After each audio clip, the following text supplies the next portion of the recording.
बिस्मिल्लाहिर्रहमानिर्रहीम। अस्सलामु अलैकुम नाज़रीन कराम, जैसा कि आपके इल्म में है कि इमारत इस्लामी अफगानिस्तान रूस से एयर डिफेंस सिस्टम के हुसूल के लिए संजीदगी से कोशिशें कर रही है और रूस ने भी इस सिलसिले में किसी हद तक आमादगी जाहिर की है। जबकि इस बात से भी आप आगाह होंगे कि इस्लामी इमारत के हुक्काम S-300 एयर डिफेंस सिस्टम के लिए रूसी हुक्काम से बातचीत कर रहे हैं।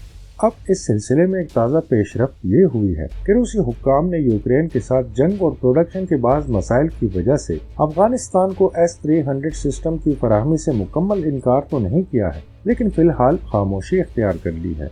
रूस ने अपने दिफाई माहिरीन के जरिए कुछ इस किस्म के इशारे दिए हैं जिनसे अंदाजा लगाया जा रहा है कि वो S-300 की बजाय इमारत इस्लामी को दीगर फजाई दिफाई निज़ाम फराहम कर सकता है, जिनमें मीडियम रेंज के हामिल पैंसर S-1 और बक M3 जैसे फजाई दिफाई निज़ाम सरफहरिस्त हैं, जो अफगानिस्तान की फ़जाओं को काफ़ी हद तक तहफ़्फ़ुज़ दे सकते हैं, क्योंकि दरअंदाजी करने वाले तैयारों और मिसाइल हमलों के खिलाफ इनकी अफादियत मुसल्लम है।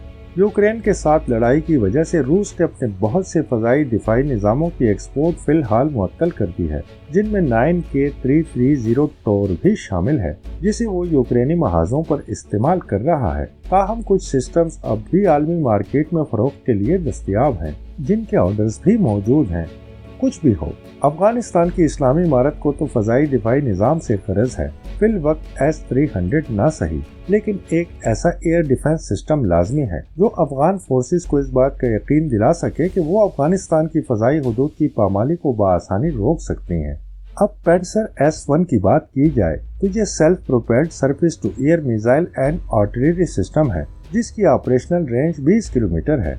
पैंसर S-1, जिसका नेटो नाम S-22 है, 49,000 फुट की बुलंदी तक किसी भी उड़ने वाली चीज को निशाना बना सकता है। ये पैंसर सीरीज का पहला वर्जन है और उसकी मजीद जदीद तरीन अक़साम भी तैयार कर ली गई हैं, लेकिन ये हालिया अरसे में कई इलाकाई लड़ाइयों में इस्तेमाल हो चुका है, इसलिए अब भी कई ममालिक इस सिस्टम की खरीदारी में ही दिलचस्पी रखते हैं। पैंसर S-1 का मरकजी हथियार उसका मिसाइल है, जो मैक 3.8 की रफ्तार से अपने हदफ तक पहुंचकर उसके परखचे उड़ा सकता है, जबकि दूसरा हथियार इस सिस्टम की 30 mm की डोयल तैयारा शिकन गन है। एक गन फी मिनट के हिसाब से 2500 राउंड फायर करके 4 किलोमीटर के दायरे में अपने अहदाफ को निशाना बना सकती है। ये डबल ऑटो कैनन गन्स खुदकार तरीके से हरकत में आकर फजाई अहदाफ को तबाह करने की भरपूर सलाहियत रखती हैं। जदीद तरीन रेडार का हामिल पैंसर S-1 12 एंटी एयरक्राफ्ट मिसाइलों से लेस होता है और इसकी मजीद तफसीलात में जाए बगैर इतना बता देना काफी है कि पैंसर S-1 हमला आवर तैयारों, हेलीकॉप्टर्स, क्रूज मिसाइलों और ड्रोन्स के लिए तबाही का पैगाम है। इस एयर डिफेंस सिस्टम के एक यूनिट की कीमत तकरीबन 14 से लेकर 15 मिलियन डॉलर के दरमियान है और दूसरे फजाई दिफाई निज़ामों की निस्बत ये काफी सस्ता है। इसलिए अफगानिस्तान की इस्लामी इमारत इसकी कई बैटरियां खरीदकर मुल्क के मुख्तलिफ हिस्सों में तैनात कर सकती है। दूसरा एयर डिफेंस सिस्टम जो रूस फरोख्त के लिए दुनिया के सामने पेश कर चुका है, वो हालिया अरसे में धूम मचाने वाला बक M3 है। ये मशहूर ज़माना रूसी फजाई दिफाई निज़ाम बक सीरीज का जदीद तरीन वर्जन है। दरमियाने दर्जे तक मार करने वाला बक M3, जिसे नेटो ने SA-27 का नाम दिया है, इस वक्त मुख्तलिफ ममालिक के दिफाई माहिरीन की दिलचस्पी का मरकज बना हुआ है। 9K317M बक 3, जिसका एक्सपोर्ट नाम वाइकिंग रखा गया है, मीडियम रेंज का एक ऐसा जदीद तरीन एयर डिफेंस सिस्टम है जिसने बक सीरीज के तमाम साबका निज़ामों को बहुत पीछे छोड़ दिया है। ये सिस्टम 2.5 से लेकर 70 किलोमीटर के दायरे में किसी भी फजाई हदफ को मार गिराने की सलाहियत रखता है। इसके मिसाइल की ज्यादा से ज्यादा स्पीड मैक 8.8 है, जो 15 मीटर से 35 किलोमीटर तक की ऊंचाई पर जाकर किसी भी क्रूज और बैलिस्टिक मिसाइल समेत जेट तैयारों और ड्रोन्स को लुक़्मा अजल बना सकता है। ये ना तो जैमिंग आलात को खातिर में लाता है, ना ही खराब मौसम की परवाह करता है।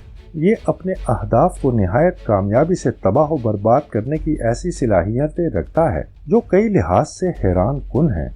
बक M3 अलमारूफ वाइकिंग की एक बैटरी अमूमन 2 टेलर, ट्रांसपोर्ट एरेक्टर लॉन्चर और रेडार पर मुश्तमिल होती है। एक टेलर के लॉन्च ट्यूब में 6 रेडी टू फायर मिसाइल होते हैं। बक M3 के कुछ सिस्टम्स में टेलर की लॉन्च ट्यूब को 2 हिस्सों में तकसीम करके उन पर 12 मिसाइल भी नस्ब किए गए हैं, लेकिन ये वर्जन फिलहाल एक्सपोर्ट के लिए दस्तयाब नहीं है।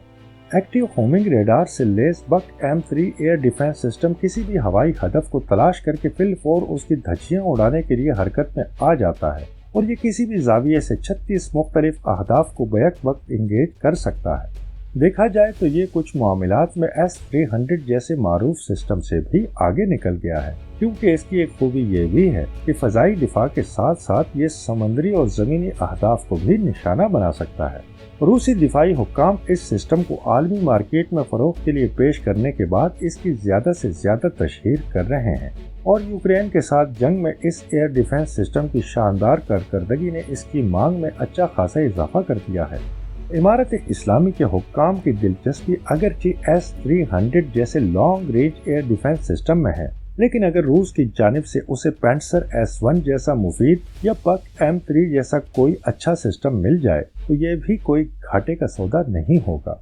रूस की जानिब से S-300 के बारे में कोई वाज़ेह जवाब ना मिलने का मतलब यही है कि वो अफगानिस्तान को फिल वक्त उसका मतलूबा सिस्टम फराहम नहीं कर सकता। ताहम उसकी तरफ से दीगर फ़ज़ाई दिफाई निज़ामों की फराहमी से मुताल्लिक तमाम ऑप्शन खुले रखे गए हैं। कुछ लोग बार बार ये सवाल उठा रहे हैं कि अफगानिस्तान एयर डिफेंस सिस्टम हासिल कर भी ले तो मजबूत फ़ज़ाइया के बगैर क्या ये कारआमद भी होगा। तो इसका जवाब यह है कि कई ममालिक कमज़ोर फ़ज़ाई ताकत के हामिल होने के बावजूद मजबूत एयर डिफेंस सिस्टम्स रखते हैं, जिनकी वजह से उनकी फ़ज़ाई हुदूद महफूज हैं। वैसे अब गेंद अफगान हुक्काम के कोर्ट में है। देखते हैं कि वो S-300 की जगह कौन सा रूसी दिफाई निज़ाम हासिल करते हैं।